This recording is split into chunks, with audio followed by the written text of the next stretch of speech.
Buenas tardes, bienvenidas y bienvenidos a esta sesión de Conversando sobre Agustinos y sus obras. A nombre del Instituto Nacional de Antropología e Historia y de este Museo Virreinal de Acolman, les agradecemos que hoy nos acompañen. También agradecemos al maestro Juan Manuel Antonio Chávez Gómez su presencia el día de hoy. Muchísimas gracias. De quien me voy a permitir leer una breve semblanza. Él es investigador de la Dirección de Estudios Históricos del Instituto Nacional de Antropología e Historia.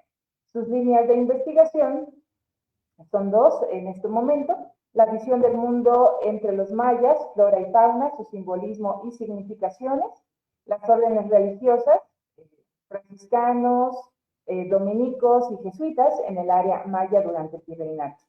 Ha tenido varias publicaciones, solo voy a mencionar algunas, entre ellas, entre los obispos Montalvo e Izquierdo, la ejecución de nuevas reformas estipuladas en el Tercer Concilio Provincial Mexicano para la Orden Franciscana y el clero secular en la península de Yucatán, en 2024, el paisaje sagrado de Chiapa de los Indios, visto por chiapanecas y dominicos en la segunda mitad del siglo XVI, de 2022, intención franciscana de evangelizar entre los mayas rebeldes, 2019, y otro más, Trazando un Paraíso, las Ceibas como Axis Mundi de la evangelización dominica en Chiapa de los Indios, siglo XVI, de 2014, más otros más que ustedes gustan buscar en redes, van a encontrar otros de sus artículos. Y sin más, le cedo la palabra al maestro José Manuel Chávez y le agradezco nuevamente que hoy nos acompañe con este tema interesante sobre Tlayacapan, este convento agustino en el actual estado de Morelos. Bienvenido, maestro, y le cedo los micrófonos. Muchas gracias. Agradezco a la maestra Elena González Colín la invitación a través del Museo Virreinal de Acolman, del Centro en Estado de México, a quien también le agradezco el apoyo en la logística de esta transmisión. Y pues sin más, de una vez comparto pantalla para entrar de lleno en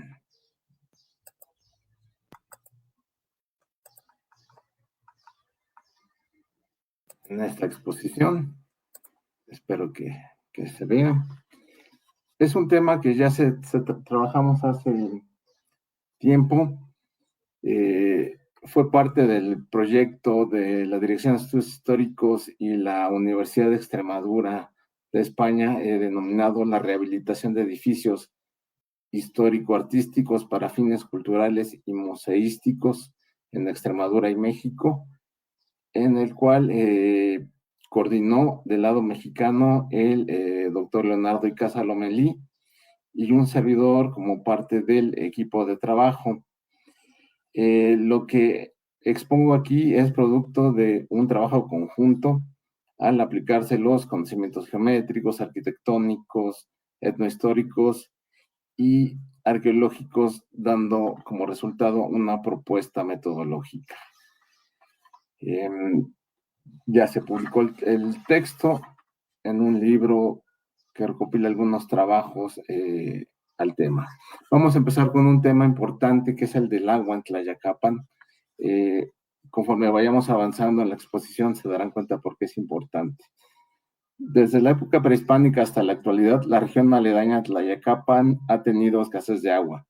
Debido a que está rodeada por ramales temporales y cañadas, el agua se filtra por ellos cuando llueve, dejando la zona sin el vital líquido. Las condiciones ecológicas hicieron que se desarrollaran cultivos en terrazas que anualmente en tiempo de lluvias se fertilizaban con el limo recogido de las barrancas que rodean el sitio. En la actualidad todavía se pueden observar algunas laderas terraceadas a la manera prehispánica, sostenidas por muros de contención de piedra que se usan para cultivos de temporal.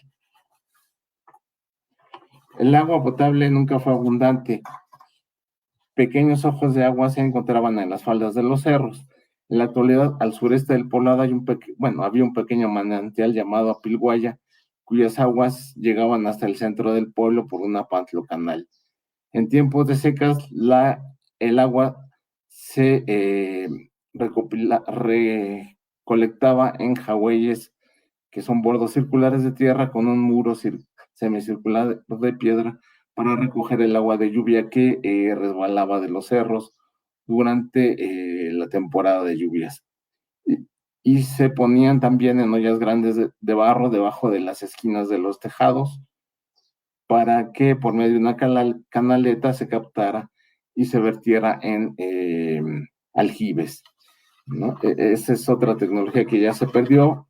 En algún momento se trató de recuperar, sobre todo en las casas y en los jagüeyes aledaños, pero ha sido muy difícil porque hay que rehabilitar los jagüeyes, hay que limpiarlos del limo que tienen, etcétera, ¿no? Otro ingrediente importante en el derredor de Tlayacapan son los cerros que rodean a la población. En el sector sur se aprecia el denominado el sombrerito, o Yacatl en agua, cuyo significado literal sería la nariz de la tierra, que proponemos que fue el que le dio el topónimo al sitio, así como el lugar en la orilla de la tierra sería una traducción, o lugar de los lindes.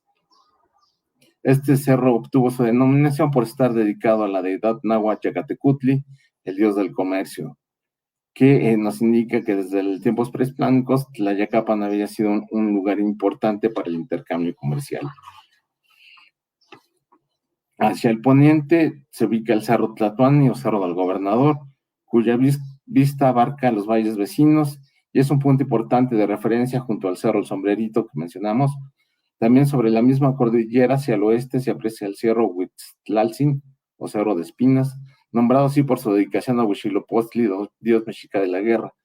Hacia la misma orientación se halla la elevación Zihualpapalotzin o Cerro de la Mujer Mariposa, cuya cima es de la más alta de la zona, ubicándose a una altura de 2.100 metros.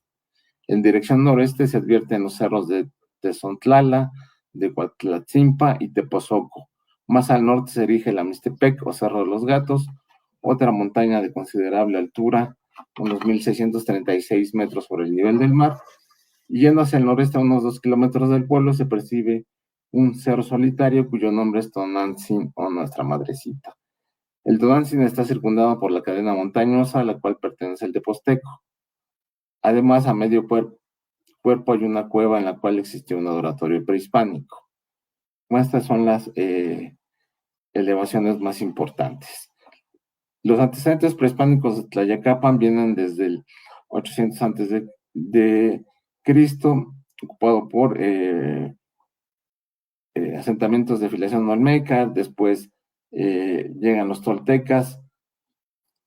Para el 987 de nuestra era, la región era un paso obligado hacia el Valle de México, además de que en Cuauhnáhuac, ahora Cuernavaca, se había establecido un fuerte señorío bajo la jurisdicción tolteca del señor Tepancaltzin. Con estos grupos, la lengua náhuatl fue el dominante e introdujo nuevas formas de organización político-social, técnicas agrícolas, arquitectónicas, de terraza urbana, de cerámica, etc. Todo ello se reflejó en el uso del calendario ritual que organizó la vida de Tlayacapan. Hacia el siglo X de nuestra era, los xochimilcas tomaron el poder y conquistaron parte de la Sierra del Ajusco y el lago de Xochimilco hasta la Sierra del Teposteco. Por último, al llegar la conquista mexica, los xochimilcas y todo su poderío, incluido Tlayacapan, cayeron, pasaron a formar parte de la Triple Alianza de Texcoco, Tlacopan y Tenochtitlán. Así, para el 1300 después de Cristo, Tlayacapan se volvió un enclave estratégico como corredor que conectaba con los flujos comerciales de Oaxaca, Guerrero y Morelos. Los mexicas también se interesaron en la producción agrícola de la zona y entre sus obras se cuenta el desvío del cauce del río Mecameca y sus afluentes. Asimismo, la mano de obra del Valle Montañoso de Tlayacapan fue enviada a la Tierra Caliente, surgiendo una interdependencia de los altos con las tierras bajas de lo que ahora es Morelos. Para la conquista, los tlahuicas y xochimilcas de Cuauhnáhuac fueron conquistados por Cortés en 1520, cuando los españoles huyeron de Tenochtitlan en la llamada Noche Triste hacia Tlaxcala, con el propósito de reposar y reagruparse para asestar el ataque final a la capital mexica. Proveniente de Tlaxcala, Cortés atravesó el sur de Puebla y luego la región de Tlayacapan antes de ingresar de nuevo al Valle de México, en tanto que su ejército franqueaba de este a oeste el territorio de Tlahuica. Cortés logró dominar la mayoría de las ciudades capitales indígenas de esta zona. En sus cartas de relación, Cortés enumera las siguientes ciudades como sitios conquistados: Huastepec, Yecapistla, Yautepec, Xutepec y Cuauhnáhuac. Posteriormente, Tlayacapan formó parte del Marquesado del Valle y para 1539 el virrey don Antonio de Mendoza confirmó los derechos que tenían los naturales de Tlayacapan sobre sus tierras, donde construyeron sus viviendas y habían implementado cultivos, dejando a Cortés sin el disfrute de esta región. La evangelización agustina en Tlayacapan. Para 1533 los misioneros agustinos pasaron por Tlayacapan cuando habían decidido evangelizar las poblaciones de Totolapan y Oquituco. Con los conflictos habidos con la población nativa y el obispo Juan de Zumárraga, regresaron hacia Totolapa para establecerse ahí. Tiempo después, los dominicos asentados en Huastepec le cedieron el poblado de Tlayacapan para que se instalaran y construyesen una casa conventual. La primera etapa del conjunto monacal era una reducida residencia. Diversos factores como la ubicación estratégica de la zona y la condición de tributarios del rey de los naturales motivaron a los agustinos a ampliar la edificación para que desde allí se evangelizara la región. En 1544, el misionero Fray Diego de Bertavillo inició la obra del edificio y encomendó el proyecto a Fray Jorge de Ávila, quien ya había dirigido las construcciones de Totolapan, Yecapistla y Oquituco. La fábrica de la iglesia y el convento se concluyó hasta 1554, cuando la doctrina había alcanzado el nivel de vicaría. 16 años más tarde, al continuar con los progresos en la reducción de infieles, la casa agustina ya se había convertido en priorato. La cabecera doctrinal de Tlayacapan tuvo como visitas las localidades de Huizquitepeque, Cuitlapila, Atocpa, Tezontitlán, Nonopala y Cacatilucan, donde los misioneros eremitas de San Agustín iban a predicar. Quizá algunos religiosos, cuando la situación lo permitía, se recogían en la soledad de la cima de los cerros Tlatoani o del monte Sigualpapán, ¿sí?, donde había una cueva, donde cavilaban sobre cuestiones teológicas y agustinianas. El trazo de la nueva obra agustina, un mestizaje tecnológico entre lo indígena y lo hispano. La periferia de Tlayacapan era circundada hacia el norte por terrenos agrícolas estacionales y por pastizales. De esta parte, al norte está acá, perdón. Al noreste por tierras de temporal, al este por cultivos estacionales, al suroeste por áreas que ahora son federales con selva baja caducifolia, al sur por pastizales y labrantíos de temporal, y al sureste, oriente y noreste por superficies señaladas ahora por el crecimiento urbano, ¿no? Toda esta parte. Este es un plano de los años 50, ya Tlayacapan ya ha duplicado su tamaño, ¿no? Y muchas de las tierras que antes que eran dedicadas para cultivo, ahora son fraccionadas para urbanización y para casas de descanso. El trazado urbano de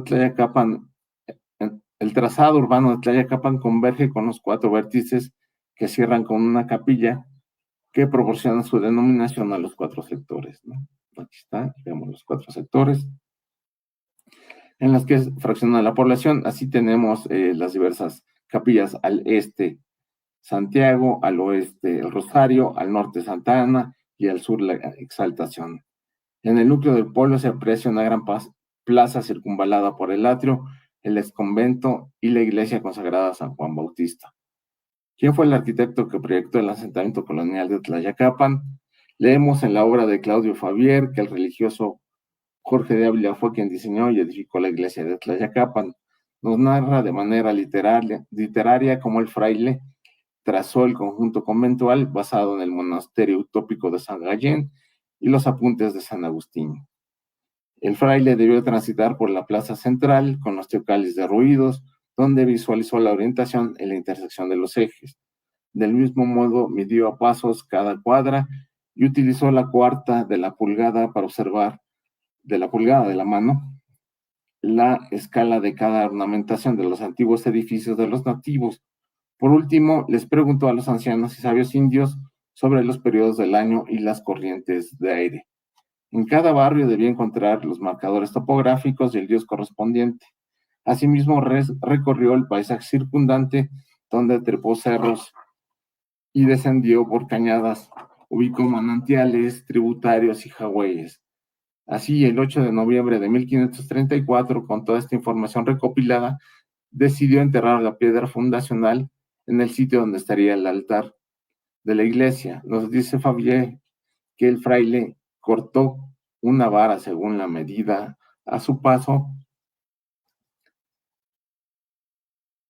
marcó en ella las 4 divisiones indicadas por su palma y las 3 señaladas por su pie, subdividió cada pie en 12 partes del tamaño de su pulgar de la mano. Con esta vara trazó en tierra un cuadrado, marcó sus diagonales y fijó el centro.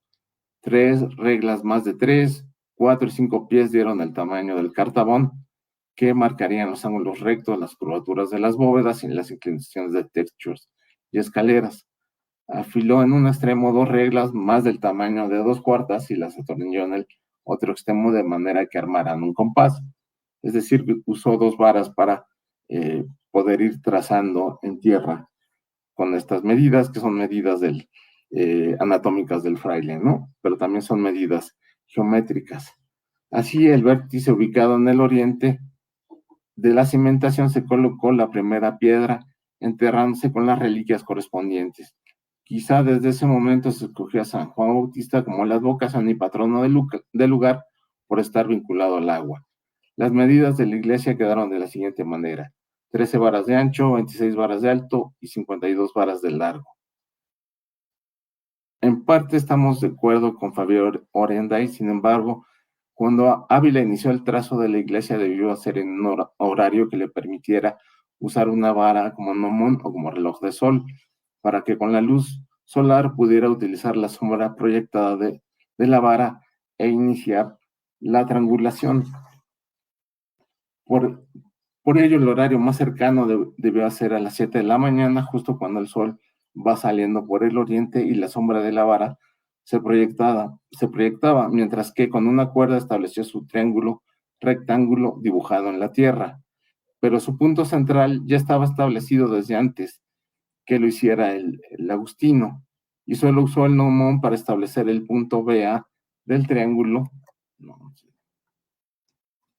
porque AB lo señalaba la antigua ceiba, que desde tiempos prehispánicos debió de plantarse en el centro de la gran plaza.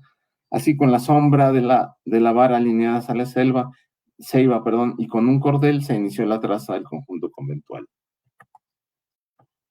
Para continuar con la delimitación del espacio conventual, Fray Jorge de Ávila debió tomar en cuenta otros elementos a fin de triangular los demás espacios y delimitar el conjunto conventual. Advirtió que el Cerro Yacatl era un marcador importante que le daba el nombre al asentamiento y marcaba el acceso sur. Aquí está. En tanto, el Cerro Tlatoani, orientado hacia el poniente, donde se apreciaba junto con el Igualpapalot, le permitió establecer el primer ángulo recto, a la vez que reforzó la orientación y centralidad de la ceiba en el eje norte-sur.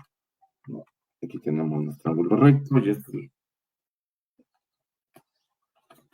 el eje norte-sur.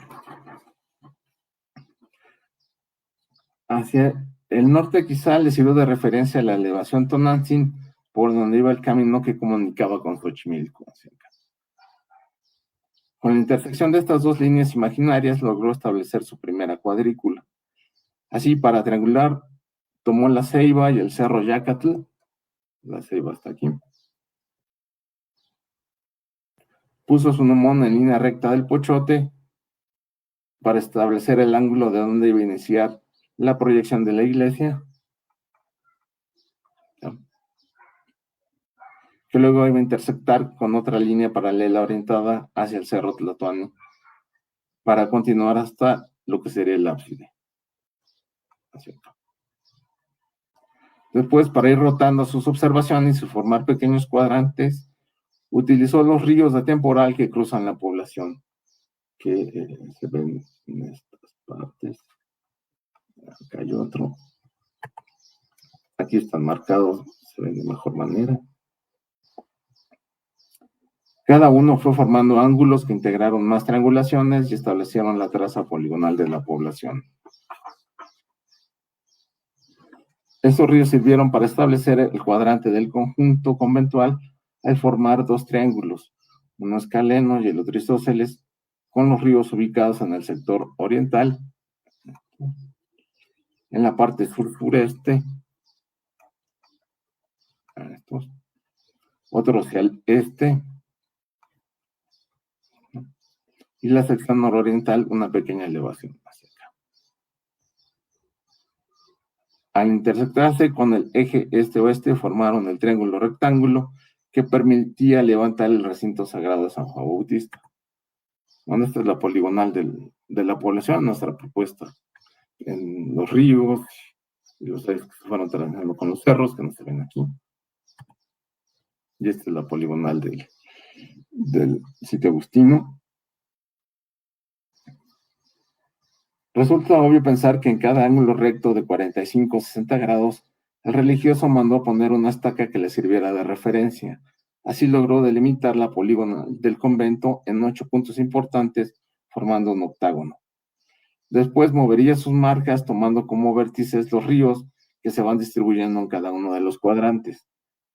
Esto es para poner las piedras fundamentales o fundacionales de cada una de las capillas de los barrios de Tlayacapan, y que junto con las elevaciones circundantes cerrarían dichos ángulos para delimitar octogonalmente el pueblo. Esta es la octogonal la poligonal, perdón, del conjunto conventual y de los barrios que están aquí. Esta ya es la de la población completa, ¿no? Las capillas de barrio se volvieron las mojoneras que delimitaban el pueblo y la jurisdicción de cada calpulli o barrio, junto con los ramales de temporal. Asimismo, se vincularon con los ciclos solsticiales y equinocciales, marcando los cambios estacionales de estío y lluvia, lo cual permitiría a los agustinos reforzar la evangelización al ligar el terreno con el santoral católico y el calendario cristiano. Lo anterior se hizo tomando en cuenta las normas para establecer el conjunto conventual. Se decía que la iglesia debía construirse en una zona elevada para que destacara en su derredor, lejos del lodo y de toda clase de establecimientos como tabernas y herrerías. También había de estar apartada por su buen espacio de las casas circundantes. Además, las habitaciones de los ministros evangélicos debían hallarse a un costado, dependiendo de dónde se localizara la iglesia, ¿no? Bueno, aquí tenemos el claustro con las celdas, esta es la iglesia. Asimismo, la construcción no debía impedir la vista de la iglesia, lo cual debía sentarse en un área grande y plana. Si las condiciones del terreno no lo permitían, convenía aplanarlo y hacer desagües. Del mismo modo, la amplitud del sitio debía contener una multitud sin problema alguno. La forma de la iglesia sería de cruz oblonga o cruz latina. El atrio estaría delimitado por pórticos y arquitectura enfrente de la Sagrada Casa. El claustro debía estar al sur. Sin embargo, cambiaba su posición acorde con la región, clima y terreno donde se edificara. Por eso era importante saber por dónde soplaban los vientos alisios que permitían refrescar y ventilar las instalaciones. El paraíso terrenal constituido en las nuevas tierras. En contraste con la concepción europea monástica del uso del paisaje, del territorio y de la creación de jardines de meditación, los conjuntos conventuales en el Nuevo Mundo se adecuaron aprovechando los recursos naturales como el agua, la flora local, la herbolaria, etc.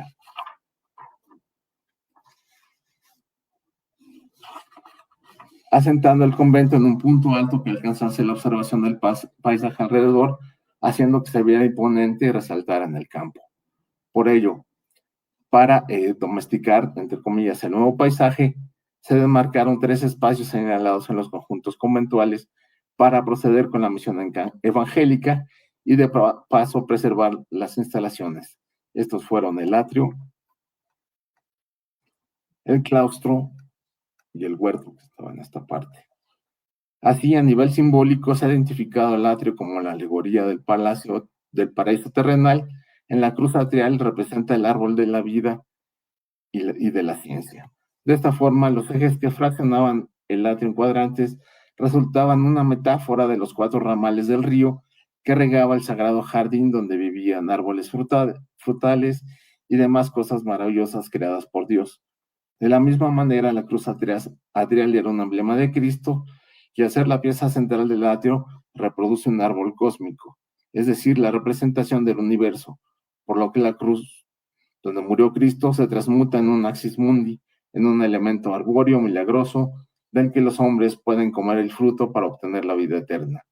Con esto, los atrios agustinos novohispanos mostraron una floresta abundante con arbustos, árboles y flores delimitados con una gran arbolada de imponentes troncos y densos follajes que pudieron estar sembrados allí desde antes que se cimentara el convento o fueron sembrados por ellos, y si no hubieran estado allí, se dieron a la tarea de sembrarlos o trasplantarlos de algún lugar cercano al atrio.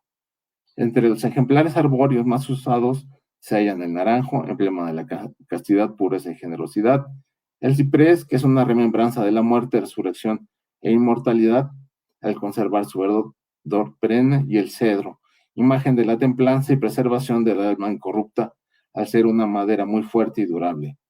En resumen, el paisaje que circundaba el conjunto conventual debía ser impresionante, y desde cualquier óculo o ventana de las selvas conventuales se debía poder apreciar. Esto era para que el entorno natural hiciera reflexionar a los frailes e impactara a los neófitos, proclamando la grandiosidad de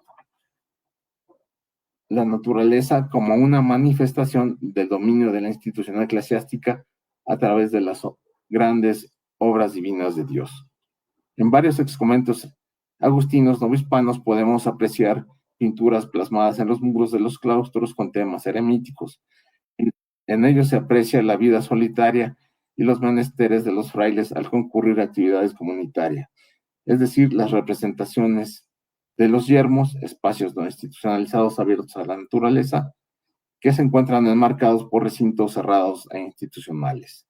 Con ello vemos que la concepción del desierto eremítico relacionado con la naturaleza salvaje e indómita aparecía en el extremo inverso del jardín monacal y de su naturaleza educada. En tanto que este recordaba el locus amoneus o lugar ameno o idílico, el otro se enlazaba con las cavilaciones adustas del bosque sagrado, el sacro bosco, donde el individuo afrontaba en la soledad su insignificancia ante la grandeza divina expresada en la naturaleza. Esto por los anacoretas agustinos. Entre tanto, en los huertos la asistencia dinámica del hombre continuaba presente y los géneros se obtenían mediante el trabajo, mientras en el yermo el ser humano lograba su sustento de la providencia de cuya acción dependía incondicionalmente. Veremos más adelante cómo una estampa pictórica que personifica lo descrito anteriormente se advierte en el trasoguero del refectorio del convento de San Juan Bautista, que quizás se plasmó entre 1575 y 1580.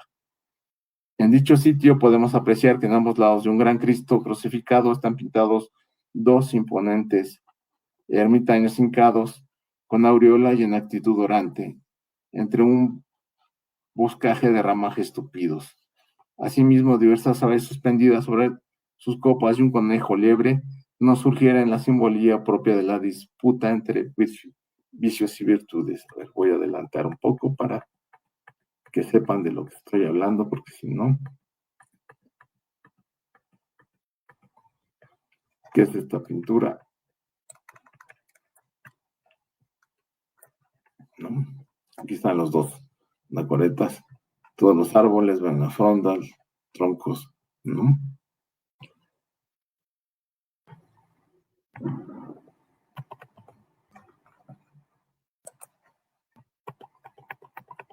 En cada conjunto conventual, en los claustros bajos y altos, aparece este tipo de pinturas. Si han visitado alguna vez en Culhuacán, aquí en la Ciudad de México, también la representación de estas tebaidas, se les llama, ¿no? Que ha trabajado el doctor Antonio Rubial. La ceiba, metáfora de la cruz, árbol de la vida, marcador de medidas e intercambio y centro del mundo. En la concepción agustina del siglo XVI se decía que el paisaje natural era una semejanza del paraíso terrenal en el cual funcionaba la ciudad de Dios, situación que podríamos encontrar en Tlayacapan, donde hay una ceiba en el centro del pueblo. Dicho elemento arbóreo, desde esta perspectiva, pudo significar que era el centro del mundo, el árbol de la vida y la ciencia, donde convergían los ejes que dividían la localidad en cuadrantes, como una metáfora de los 4 ramales del río que bañaba el jardín del Edén. Además, el gran pochote era una amplificación de la cruz atrial, que es el símbolo de Cristo, el axis mundi, el árbol de cuyo follaje se extiende hacia el cielo, a través del cual los mortales podrían alcanzar la vida eterna. Curiosamente, los tributarios de temporada del río Yautepec tomaban importancia de esos afluentes que regaban el paraíso, y la ciudad de Dios era establecida en Tlayacapan. O sea, se materializaban estos afluentes descritos en el paraíso, ¿no? Aquí los tenemos, uno van para acá, y cómo circundan, ¿verdad? Lo vimos en mapas, ¿verdad? Cómo circundan el conjunto conventual y cruzan la población.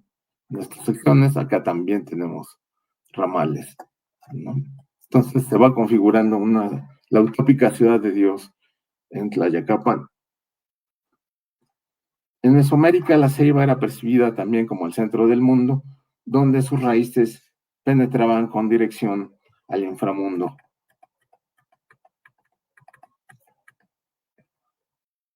Mientras que su follaje surcaba los distintos niveles celestes. Se decía que por el ramaje y el tronco subían y descendían los antepasados. Asimismo, la ceiba simbolizaba la abundancia porque al dar muchos frutos se tomaba como un buen augurio de que habría alimentos suficientes durante un año. Del mismo modo, se decía que la primera sustentadora de la humanidad, cuyo nombre náhuatl era Chichihuahuitl, cuando creó a los humanos, porque de sus frutos goteaba leche que alimentaba a los niños de los primeros hombres. De igual forma, este gran elemento arbóreo era considerado un protector y guardián de las actividades cotidianas de los individuos en el centro de la comunidad. Por ejemplo, los mercados se llevaban a cabo bajo la sombra del tupido follaje. En el centro de México, la ceiba era denominada la gobernadora porque los mandatarios indígenas tenían que imitar su ejemplo al proteger y resguardar a sus súbditos como ella lo hacía con su sombra. Incluso llegaban a tomar posesión de sus cargos debajo de la fronda de la ceiba y se establecía la casa o cabildo indígena cerca de la ceiba, sobre todo hacia el sur, perdón, hacia el norte del árbol. Por ello se usaba el término náhuatl de pochotl, que refiere a la ceiba con los términos de padre, madre y jefe, reforzando así el sentido del árbol como guardián y protector del pueblo. La relación de la ceiba con el comercio al plantarse en las plazas principales de las poblaciones, donde se realizaba el intercambio de mercancías y la impartición de justicia, así como la toma de mando de las autoridades locales, remarcaban esta presencia del árbol como un símbolo de amparo, abrigo, y de ahí su estrecha relación también con los pochtecas o comerciantes. Esta fue una propuesta que hicimos cuando hicimos la investigación, los pochtecas, su posible relación con la ceiba y el origen de su nombre. Aprovechando que también Tlayacapan era un lugar de intercambio muy importante, como lo mencioné al principio. El término posteca y los personajes que lo usaron se ha prestado mucha confusión debido a que se piensa que los comerciantes mexicas eran los que recibían dicho apelativo. Lo primero que diríamos es que existió un área denominada Puxtlán o Poxtlán en la ciudad mexica de Tenochtitlan, donde se ubicaba el templo dedicado a Yacatecutli, patrono de Tlayacapan, deidad de los mercaderes. Asimismo, en dicha edificación era la número 49 de las 78 construcciones importantes de la ciudad mexica. Ha habido estudios que proponen que en realidad los pochtecas Eran gente proveniente de la costa del Golfo de México que se fue adaptando a los cambios de ciudades y señoríos y temporalidades. Por ello, para la llegada de los mexicas, los poztecas estaban asentados en Chalco. Incluso el uso de ciertos atavíos y elementos simbólicos son semejantes entre los comerciantes que venían del Golfo de México y la de los poztecas mexicas. Se sabe que recorrían en caravanas diversas rutas de intercambio de bienes suntuarios, comerciando de manera pacífica. Suponemos que en el tianguis, donde llegaban a pasar, ordenaban su situación comercial y la de sus productos debajo de la ceiba para luego intercambiarlos. Como en su nombre llevaban el gentilicio de la gente de la ceiba, quizá tenían un sitio preferente debajo de la fronda. Eran los capacitados para contar, decidir, juzgar y, en su caso, proteger a los negociantes y compradores que concurrían a los mercados regionales. El inveterado árbol se ubicaba al centro de la gran plaza donde se observaban los grandes cerros, guardianes de los pueblos. Las montañas sagradas de Tlayacapan, un paisaje ritual dualista.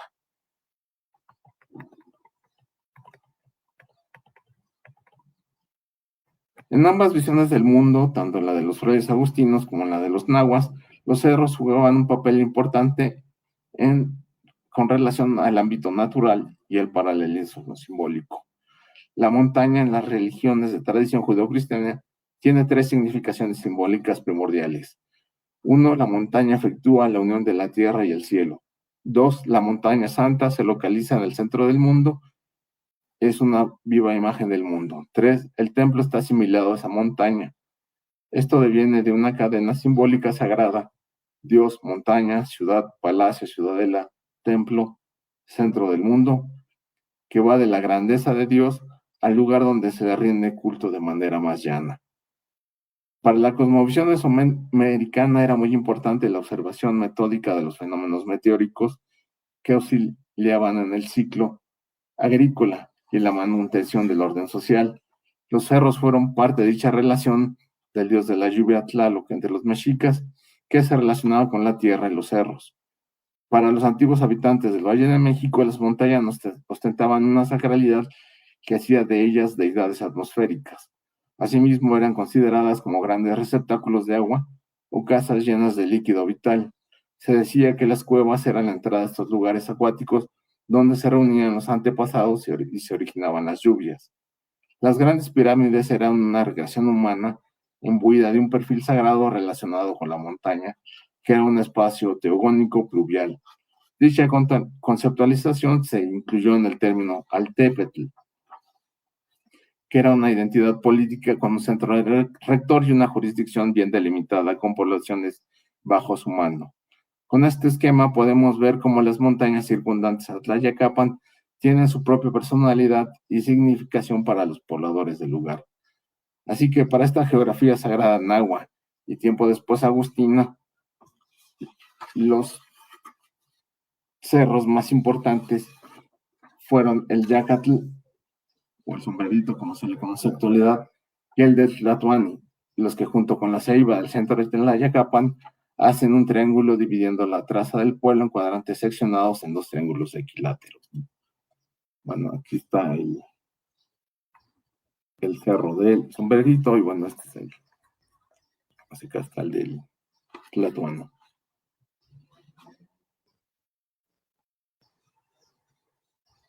Del mismo modo, los ríos de temporal y los jagüeyes construidos probablemente desde la época prehispánica y adaptados en la época colonial complementaron esta cosmovisión, haciendo del lugar un gran reservorio de agua. De ahí que la denominada tina de Moctezuma, que se encontró en el sitio arqueológico de Tlatoani, recree estos contenedores de cristalino líquido en uno solo.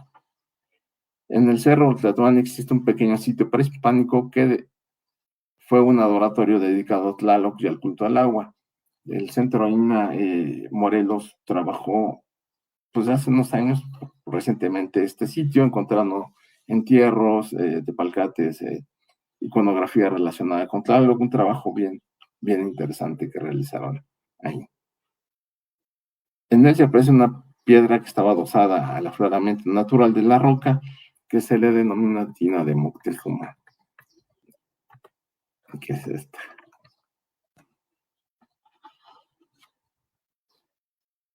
La cual en la época prehispánica pudo llenarse de agua para llevar a cabo rituales agrícolas y de fertilidad. Desde nuestro punto de vista, esta piedra sería la maqueta del Valle de Tlayacapan, porque si se observa detenidamente cada contorno labrado, puede verse la recreación de los montes que circundaban al pueblo. Podría decirse que es la delimitación del Altepetl de Tlayacapan.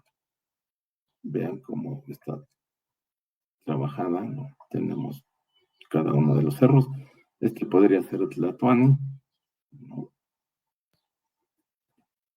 Ya no sería la metáfora de Tlayacapan como un gran reservorio de agua. Estaba adosada a un afloramiento natural de piedra, pero pues en algún momento se debió de fracturar, ¿no? Y esta es una vista desde el sitio, ¿no? Vean, aquí está el conjunto conventual, ya que está la ceiba, siempre se van a ver los dos. Hacia este sector está el cerro de el Sombrerito. Después de la conquista española de la región y con la llegada de los misioneros agustinos, la montaña pudo convertirse en la elevación sagrada donde los anacoretas de la Orden del Corazón Flechado subían en cierta época del año a meditar. Era el paraje donde se sobreponía la ciudad de Dios a la ciudad de los neófitos, puesto que para los naturales era el cerro del Señor que habla, escenario que los agustinos pudieron resemantizar con el sitio donde los eremitas se comunicaban con el verbo divino de Dios. De la antigua infidelidad a la nueva ciudad de Dios en la tierra. Antes de la llegada de los conquistadores españoles a Tlayacapan, la ceiba y los cerros que la circundan fueron muy importantes para los habitantes, porque delinearon la traza del asentamiento conformándolo como un centro del mundo, muy importante en distintos aspectos. El agrícola, sus tierras de labranzas eran fértiles, aprovechando los ríos de temporal en las terrazas agrícolas ubicadas en las laderas de las elevaciones. B, comercial. Era un mercado regional y muy importante donde confluían rutas y productos provenientes de Guerrero y de la región oaxaqueña que se intercambiaban o se remitían a la Gran Tenochtitlan. Y C, como santuario, localizado en el Cerro Tlatoani, dedicado a las deidades de la tierra y la lluvia, donde realizaban rituales peticionarios de agua abundante y buenas cosechas, para obtener abundante y buenas cosechas, y para almacenar el vital líquido en los jagüeyes, que al momento de la conquista estaban bajo el dominio mexica. Estos factores formaban parte de la geografía sagrada de dicha población, junto con la gran ceiba localizada en el centro del pueblo, la cual fungía como gran guardián del mercado que se instalaba bajo su fronda.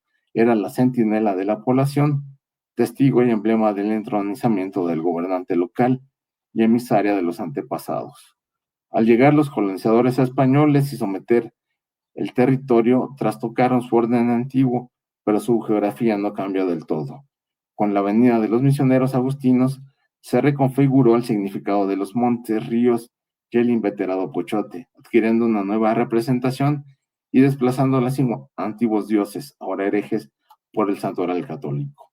La ciudad pagana se transformó en la nueva ciudad de Dios, donde el pretérito conocimiento de los neófitos mostraba cierta racionalidad. A la antigua población debía sobreponerse la urbe teológica para recrear la Jerusalén celeste franqueada por los ríos del Edén. Era el nuevo paraíso para lograr la conversión de los conquistados. Por ello, los cerros circundantes se transformaron en la representación de la grandeza de Dios, el sitio idóneo para meditar y comunicarse con él. Además, se eligió como santo patrono a Juan Bautista por estar vinculado con el agua, con el bautizo, etc., en sustitución del anterior dios acuático Tlaloc. Asimismo, la ceiba fue un vivo ejemplo del árbol de la vida, del conocimiento y la muerte, una metáfora de la cruz donde murió Cristo para redimir a la humanidad, mientras que la iglesia, la casa de Dios, la piedra de Jesús, se ubicó al este de la ceiba. Al poniente del gran árbol se ubicaba el antiguo templo pagano, el cual ahora fungía como un espacio para que los ermitaños del corazón flechado discurrieron sobre los misterios de Dios. Nosotros estamos viendo en esta foto, estamos en el poniente, este es el este donde se ubica todo el conjunto conventual dominico y esta es la ceiba. Del mismo modo, el conjunto conventual fue diseñado para ser el nuevo soporte de la evangelización agustina en estas tierras, redimiendo la tebaida que tanto pregonaban en sus escritos teológicos y que al mismo tiempo estuviera en armonía con la naturaleza, aplicando lo escrito en las Sagradas Escrituras y las leyes de la corona española. Por eso los misioneros tomaron elementos que se leían en los antiguos manuscritos indígenas y se percibían en su geografía circundante para que al tener elementos simbólicos afines les fuera más fácil a los nuevos cristianos entender el catolicismo. Ejemplo de ello lo tenemos en la capilla de la visita de Xochotecco. Aquí tenemos acá. En el estado de Hidalgo, donde en los restos de un retablo pintado en los muros se distingue un programa pictórico para enseñar la historia sagrada a los naturales. En dicha escena sobresale un ejemplar arbóreo frondoso, parecido a una ceiba que representa el árbol del bien y el mal, con una serpiente de cascabel rodeando el tronco. Una serpiente. ¿No? Lo cual era una prueba de la existencia del demonio. Se dice que los individuos representados son nobles, un hombre y una mujer que están siendo tentados por el demonio para que tomen pulque y se emborrachen, ¿no? Bueno, aquí vemos a los demonios brincando y saltando bien alegres. Se dice que los individuos, eso ya lo mencioné, asimismo aparecen ángeles y demonios enfrascados también en una lucha abierta. Desde nuestro punto de vista, las escenas de embriaguez pintadas en los muros de la capilla, con referencia a los personajes que están bajo la ceiba, refieren a los fundadores o miembros del linaje gobernante de Xochotecco que vivían en la infidelidad y la ebriedad al consumir el pulque. En cambio, sus descendientes, con esta muestra, habían aprendido del pecado de sus antepasados y buscaban redimirse con ayuda de los misioneros agustinianos. Este tipo de mensajes y enseñanzas bíblicas para evangelizar a los naturales también se utilizó en Tlayacapan. Por ello, la ceiba dibujada en Xochotecco era tangible aquí, junto con el Altépetl de los antepasados. La enseñanza de la doctrina fue más realista y quizá más rápidamente entendida por los indios de esta región. Ellos habían captado que su antigua deidad acuática había sido sustituida por un santo católico y que el pueblo recién conformado pertenecía a nuevos señores de barba y hábito negro. Todas estas características nos indican que la primera generación de agustinos venidos a las nuevas tierras eran portadores de un ideario que proyectaron y trataron de plasmar en la geografía que les tocó cristianizar.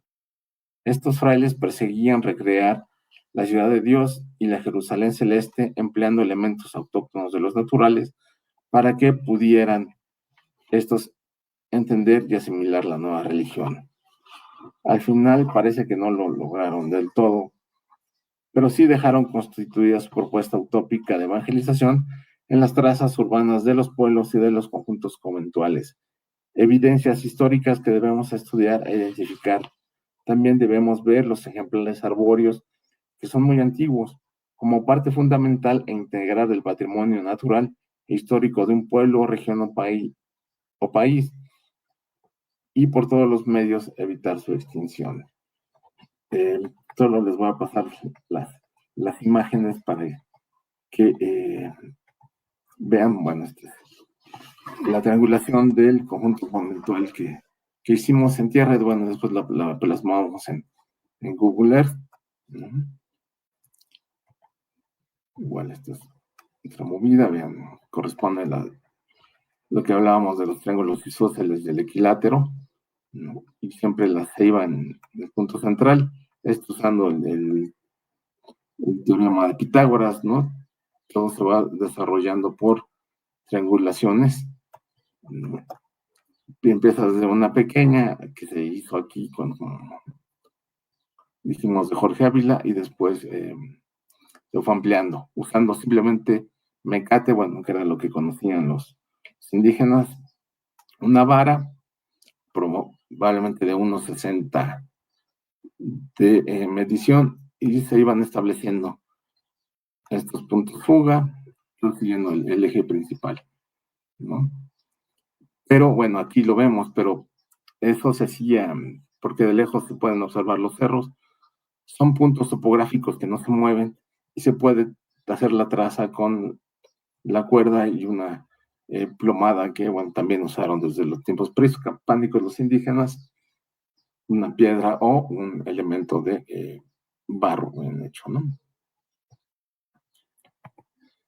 Bien, en esta foto, bueno, podemos ver como parte del paisaje, ¿no? Circundante a Tlayacapan, no podemos ver los ríos, pero están circundando también esta región, ¿no? Este es el atrio con los árboles. En esta sección todavía queda una parte de lo que fue el huerto, ¿no? Con algunos árboles frutales y más bien interesante.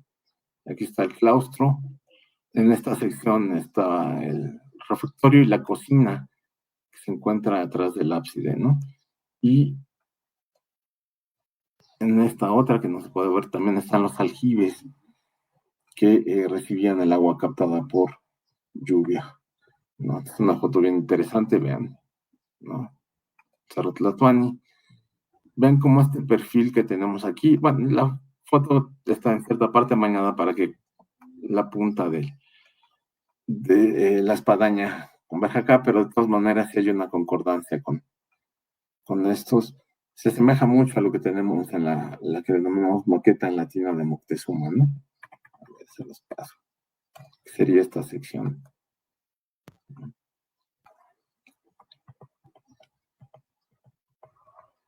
Es bien interesante, bueno, este es el atrio, lo he visto desde el acceso a la iglesia, con la fronda del Pochote, ¿no? Ya sea acá están los dos cerros.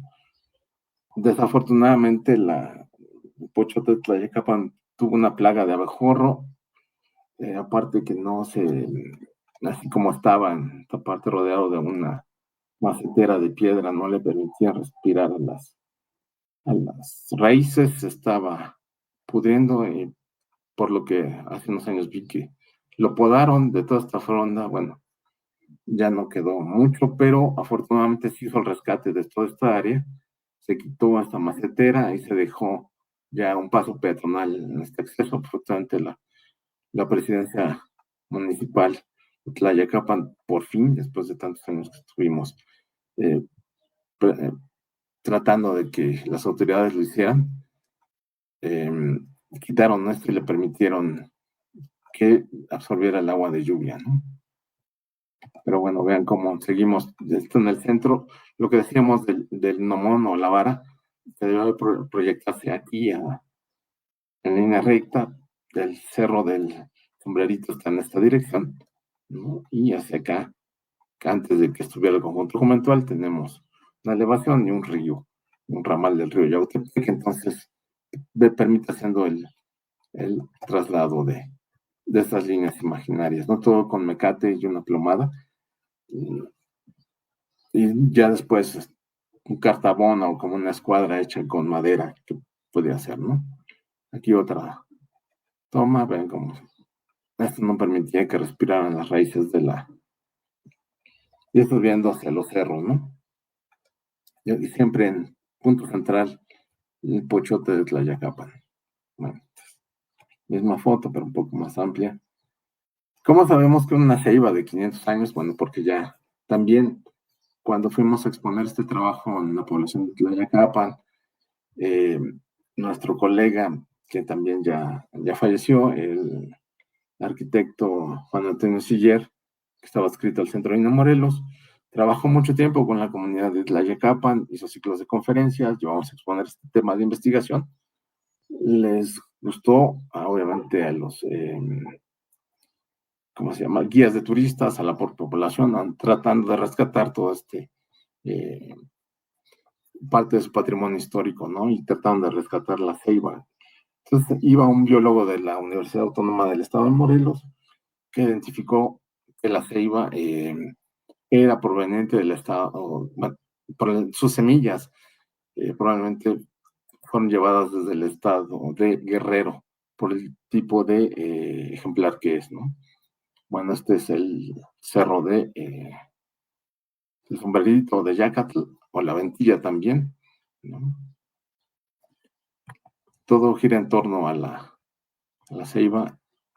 Aquí está el Palacio Municipal, que antes fue el Tecpan, o la Casa de las Autoridades Indias de la población. De hecho, es colonial la estructura. Están sus muros ya absorbidos por la construcción contemporánea, ¿no? Bueno, esta ya la vimos. Estamos en lo que sería el Cerro de Yacatl. Bien, cómo sobresale la ceiba, ¿no? Y su fronda, por eso es tan importante que la preserve. El conjunto conventual que se levanta, como vimos que estaba en los dictados de establecidos. Aquí está el aljibe, que todavía tiene agua. Había otros aljibes aquí y otros alrededor que no han sido limpiados, no sé si sigan existiendo. Se han hecho tesis de licenciatura en arquitectura, de historia en Morelos, buscando rescatar esta técnica, ¿no? Bueno, y sabemos que hay otras ceibas en poblaciones del área maya, ¿no? Aquí vemos en Campeche, en Chiapas de Corzo, en Guatemala. Hay fotos antiguas donde en Palín, bueno, aquí se ponía el mercado y están todos cambiando. Eh,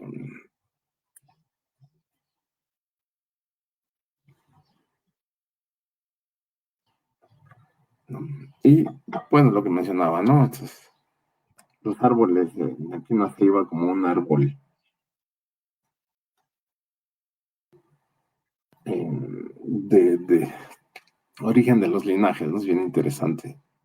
En otros ponen nopales, pero no en este del Códice Techeloyan, es una ceiba. No, bueno, siempre va a ser el centro. Ya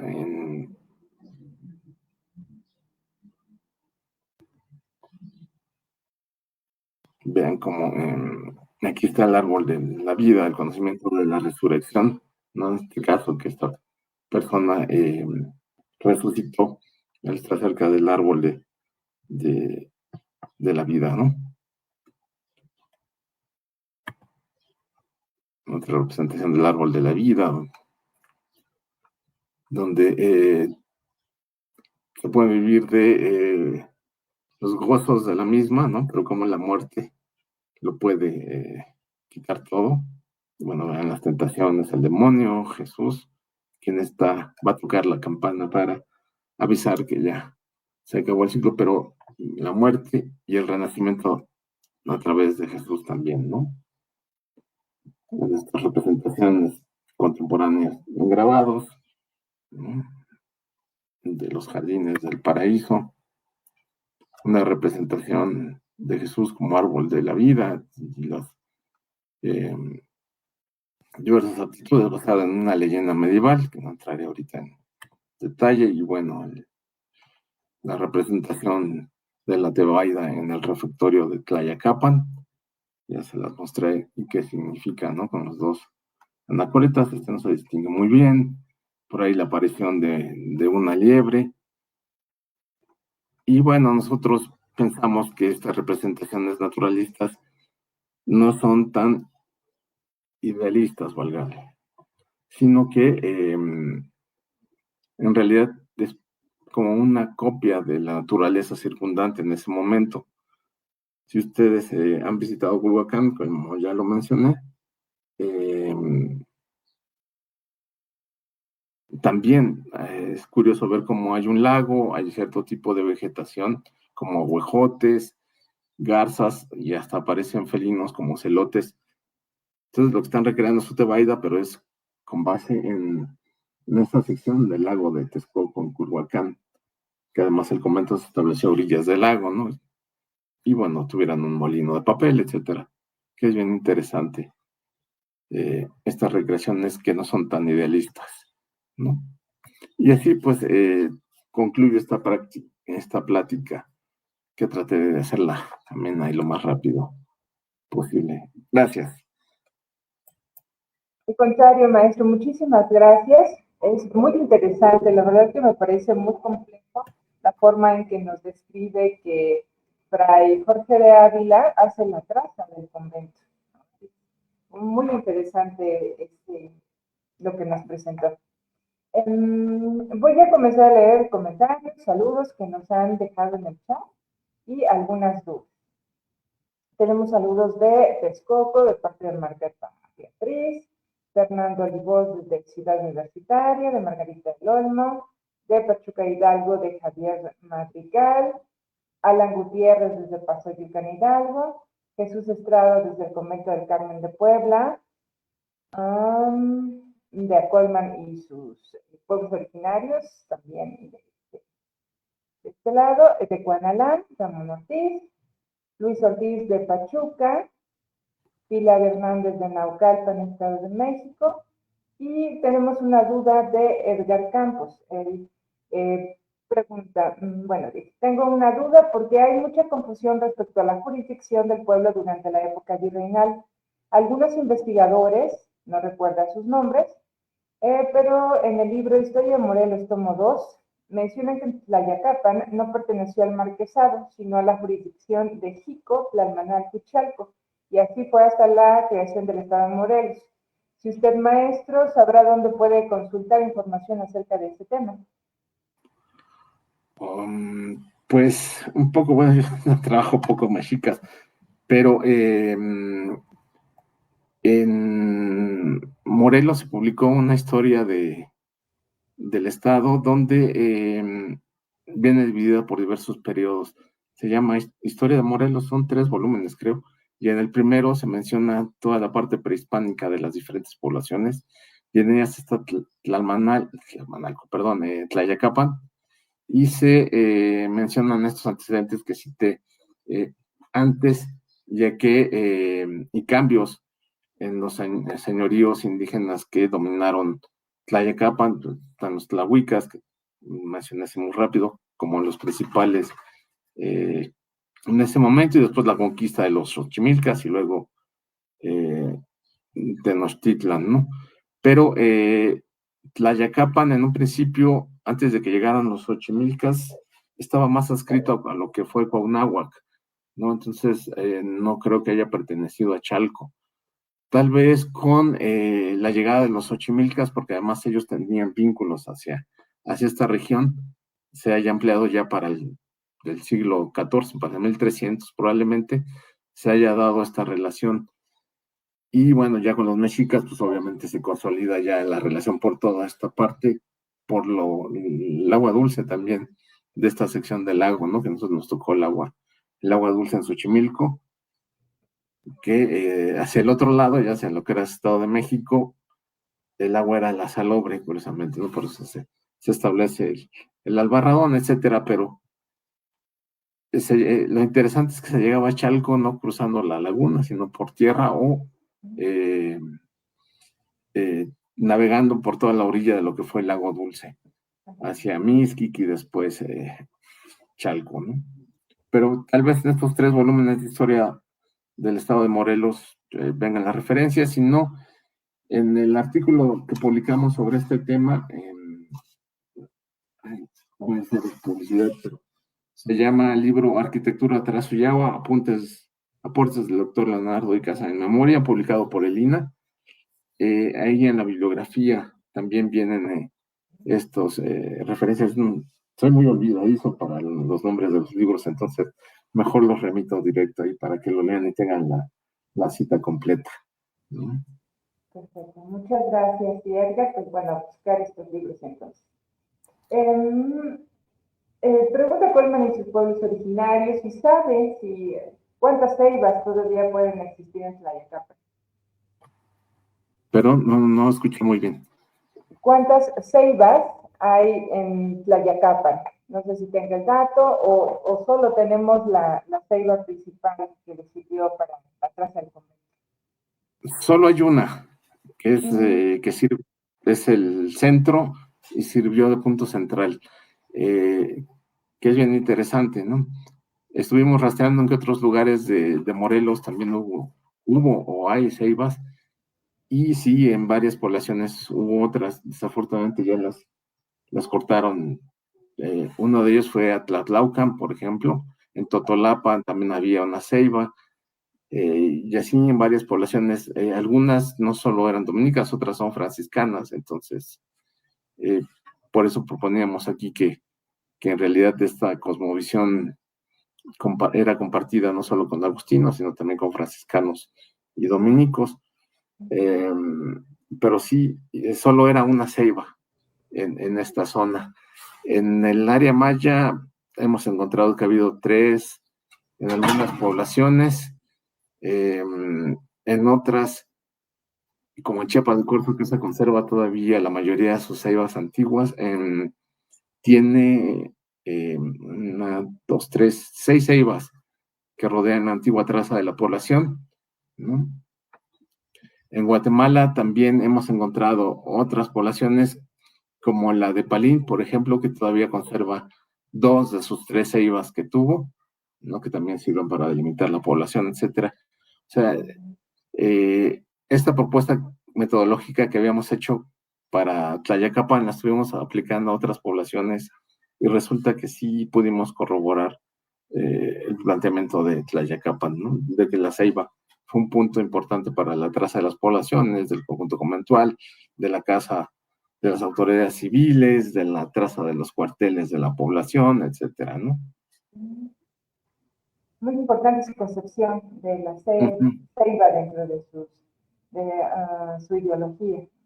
Y qué interesante porque también no cuentan con muchas más que 2 o 3. No sé el ciclo de vida de la ceiba, si por eso se ha complicado también que dentro de los pueblos no haya mucha, ¿no? Mencionada en Sí, uno de los pueblos. Uh-huh. yo creo que tiene que ver con la disponibilidad de agua. Las ceibas necesitan de mucha agua o de humedad para poder vivir. Entonces las raíces van buscando por dónde absorber esta humedad. Y como Tlayacapan escasea el agua y solo es de temporal, curiosamente, uno de los ramales del río Yautepec pasa a un lado de la ahora presidencia municipal y atraviesa el centro de la población. Entonces, si uno podía ver por el perfil de los muros del, del río, sobresalían algunas raíces que eran las que permitían que todavía viviera, pero como cerraron con esta macetera, la otra ya no absorbía tanta humedad, entonces por eso estaba muriendo, en parte y después ya por las plagas de, fugi, de los insectos, ¿no?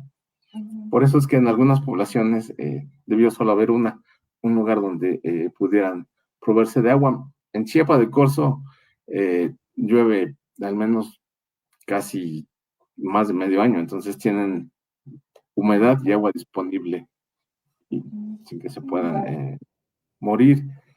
Es interesante porque en Xochimilco, bueno, se dice que hubo ceibas.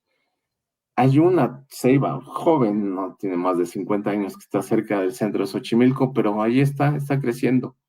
Es una ceiba masculina, además, porque hay ceiba macho y ceiba hembra. Es una ceiba masculina. Las masculinas no florean, ¿no? En cambio, las femeninas sí sacan estas flores con algodón, etcétera. Entonces también hay una distinción entre el tipo de árbol, ¿no?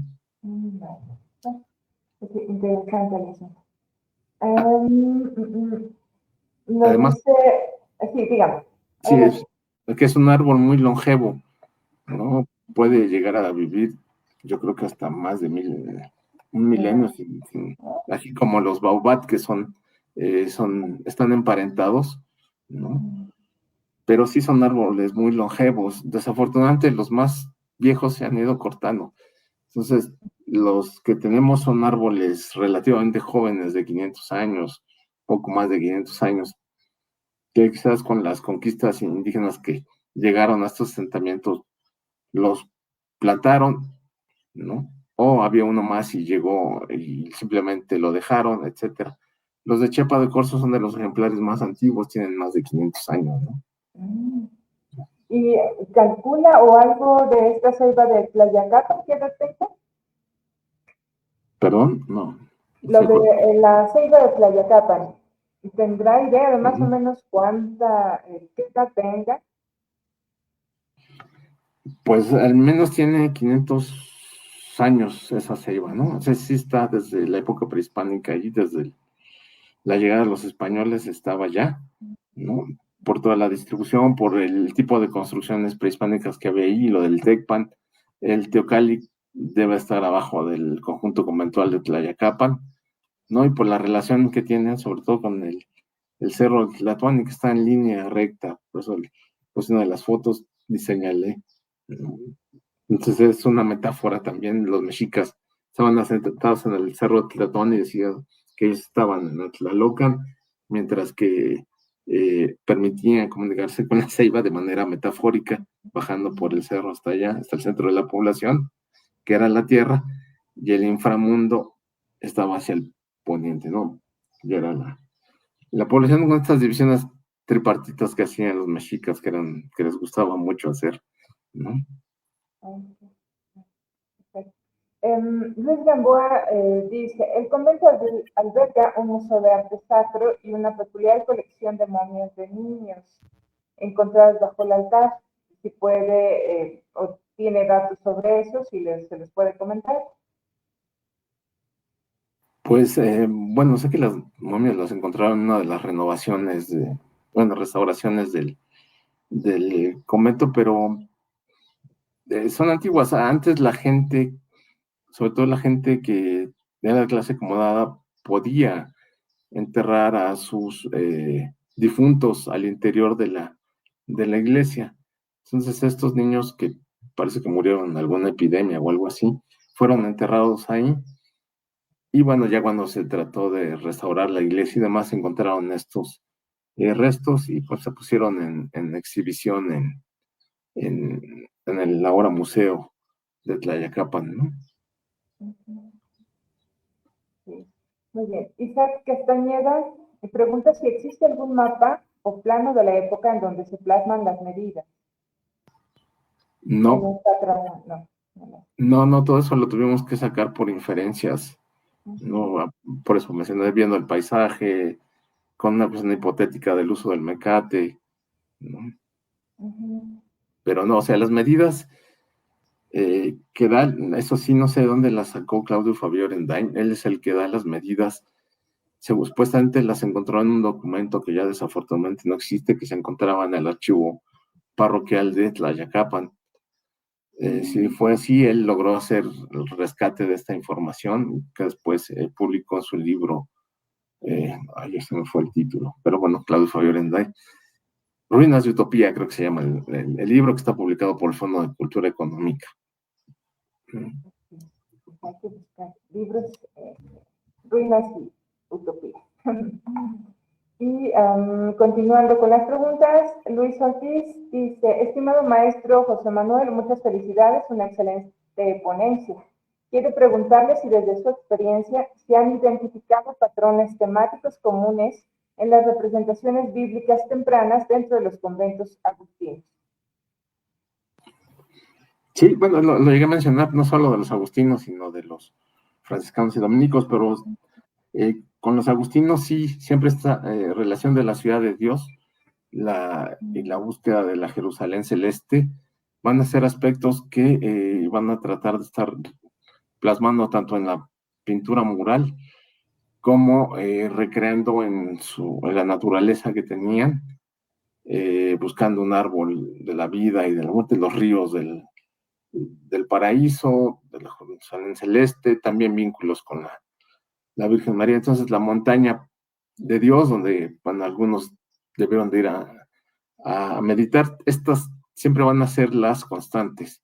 Eh, Hay algunos colegas que dicen que no había ninguna intención de recrear ni que la arquitectura obedeciera a un fin evangelizador, pero en realidad todas estas constantes ya nos están demostrando que sí había una intencionalidad, porque además la mentalidad de la época era un poco distinta a la actualidad, eran completamente religiosos y todos los entraban con base en Dios, sea para bien o para mal, pero lo pensaban con sus conocimientos, ¿no? y además eran gente muy estudiada, entonces venían y todo eso lo trataban de aplicar, obviamente para legitimar su presencia en cada pueblo evangelizado, para justificar su actuar, para sobreponer o encontrar cierta justificación en el conocimiento racional de los naturales que evangelizaban, o sea, no los veían como individuos irracionales, sino se encontraban cierta racionalidad en ellos y sobreponían, ¿no? Este paralelismo político que habla Félix Valls, sobreponían sobre la antigua ciudad prehispánica lo que ellos era su ciudad de Dios, ¿no? Entonces, el primer asentamiento donde encontramos esto, curiosamente, fue en Ocuituco, en Morelos, que también, ahí no hay una ceiba, pero tenemos la hermosa fuente que está en el centro de la población, que además está orientada hacia el volcán Popocatépetl, se ve. Entonces hay una regulación entre la fuente, que debió de haber habido un manantial ahí, y el río que pasa por atrás del conjunto conventual. Entonces es bien interesante también esta recreación. La gente de Oquituco nos decía que había un árbol antiguo, pero parece que era un ahuehuete, ¿no? Un sabino. Entonces, a veces hay sustituciones, no son ceibas, pero son ahuehuetes. Y tenemos uno muy famoso, a ver así como dicen, si les cae el 20, que está en Chalma, ¿no? Que es una ahuehuete que está justo donde van a bañarse y demás, ¿no? Y Chalma, que también fue un asentamiento agustino, también están las cuevas donde se iban a meditar que fue de los pocos lugares donde tenían cuevas para eremitas, ¿no? En los agustinos, entonces, pues ahí tienen otro ejemplo también, ¿no? Gracias. Felipa Hernández le envía saludos, ella es de Tlayacapan y dice muy interesante y le agradece por esta exposición. Ignacio Ruiz, saludos desde Tlalpan y Luis Gamboa. Felicidades, la Iglesia Agustina de Tlayacapan es un testimonio de la época colonial y un lugar de gran valor histórico y cultural que ofrece a los visitantes una experiencia única al combinar arquitectura, arte y una atmósfera de misterio. Sí. Alan Gutiérrez dice, excelente ponencia, con un panorama muy completo, una investigación bastante interesante, gracias por ello. Tengo una pregunta, dice. ¿Cuál es la bibliografía y cita sobre la mención de Fray Jorge de Ávila en cuanto a que inició el trazo del convento y también dónde podría encontrar su investigación? Bueno, eso lo mencioné Claudio Fabio Arenday, Ruinas de Utopía, ahí él describe un poco lo que mencioné al principio, de que usa la medida del pulgar, de la cuarta, que es esta de aquí a acá, la estatura del pie que tenía, etcétera. Pero para fines prácticos, lo que mencioné después de cómo se fue usando el gnomón, la vara y la cuerda, que eso fue propuesta del doctor Icaza y mía, se encuentra en este libro que comenté, Arquitectura, Trazo y Agua, publicado por el INA hace unos años. Se puede conseguir todavía o de manera electrónica en la librería del INA, o buscar en mi página de academia.edu, también ahí tengo el artículo que se llama, un poco como la ponencia de hoy, Tlayacapan o el Centro Agustino del Nuevo Orden, ¿no? Y ahí vienen otros textos también bastante interesantes, ¿no? Y en el Boletín de Monumentos Históricos, no recuerdo el número, está publicado el texto sobre Ocuituco, por si les interesa también, para comparar cómo sería un poquito la primera propuesta metodológica y ya después cómo la aplicamos en Tlayacapan, ¿no?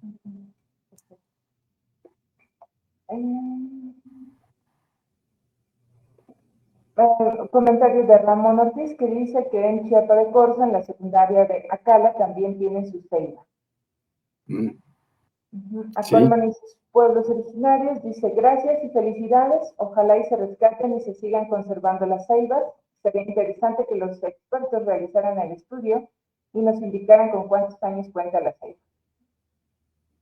Aquí Edgar Campos nos pone el nombre Ruinas de Utopía de Claudio Javier, pero ya está descontinuado, y el libro que comenta que él y sus alumnos vivieron en el exconvento.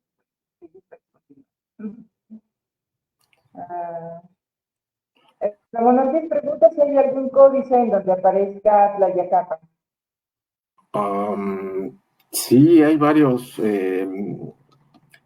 pero no son prehispánicos, ya son coloniales, y son sobre todo de estos papeles para que pidió el rey Felipe II para algunos, no todos, otros son del siglo XVII, XVIII, para pedir ay, se me fue el nombre, pero bueno, justificando la ascendencia y la propiedad sobre las tierras, lo que producían, etcétera, ¿no? Entonces sí se mencionaron, aparecen, pero no tan detallados, sino en realidad es por regiones, ¿no? Aparece Tlayacapan, Huastepec, Yecapixtla, etcétera, pero sí están ubicadas cada una de los eh, cabeceras doctrinales agustinas, dominicas y franciscanas que había por la región. Gracias. Gracias. Por ahora ya no hemos recibido más preguntas o comentarios. Yo creo, maestro, que damos por terminada la sesión, muy enriquecedora. Muchísimas gracias. Quedan muchas cosas que ha despertado la imaginación, ¿no? Por ejemplo, esta forma que le decía de la medición de Fray Jorge de Ávila, que es una hipótesis, ¿no? Si encontró Claudio Javier esta información, pero la han estado aplicando. ¿Usted encontró también esta forma de medición o de traza de los conventos en Ocuituco o Totolapan, que mencionó que también eran parte de la obra de Fray Jorge de Ávila?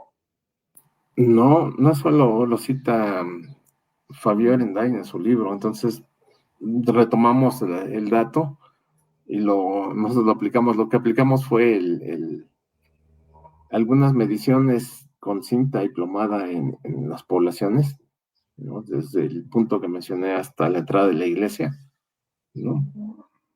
Y pues en realidad fue más empírica, ¿no? Observando el paisaje, tomando estas referencias geográficas y topográficas, y por eso lo planteamos como una propuesta metodológica. Ya lo fuimos agregando ya después los elementos, que esos sí están en las crónicas de San Agustín, la ciudad de Dios, o en otros escritos de San Agustín, ¿no? Combinándonos con todos los elementos mesoamericanos encontrados en mayas, entre los nahuas, etcétera, y dio que se puede interpretar perfectamente sin ningún problema, porque además, eso no lo comenté, pero el paisaje, la geografía y la arquitectura también son documentos históricos, ¿no? Entonces hay que saberlos interpretar, no forzosamente uno como historiador o como arquitecto, como arqueólogo tiene que hacerlo, pero sí el trabajo multidisciplinario entre arquitectos, historiadores, se puede dar a entender este tipo de fuentes que también están ahí, y se tiene como propuesta, ¿no? Bueno, Juan Benito Artigas, el arquitecto, planteó lo de arquitectura a cielo abierto, y después el doctor Leonardo Casa lo mejoró,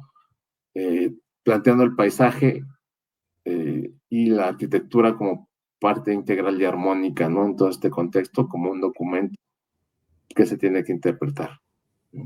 Claro, muy interesante. Y sobre todo porque, bueno, no es que condense su hipótesis, pero mencionaba geografía sagrada al inicio de su exposición, y claro, ¿no? Condensamos todo lo que está, la interpretación que hizo de el conjunto con el medio ambiente, y que también es algo que lo mencionaba a través de las tebaigas, que es algo que retoman los agustinos mucho del ambiente en donde se van asentando.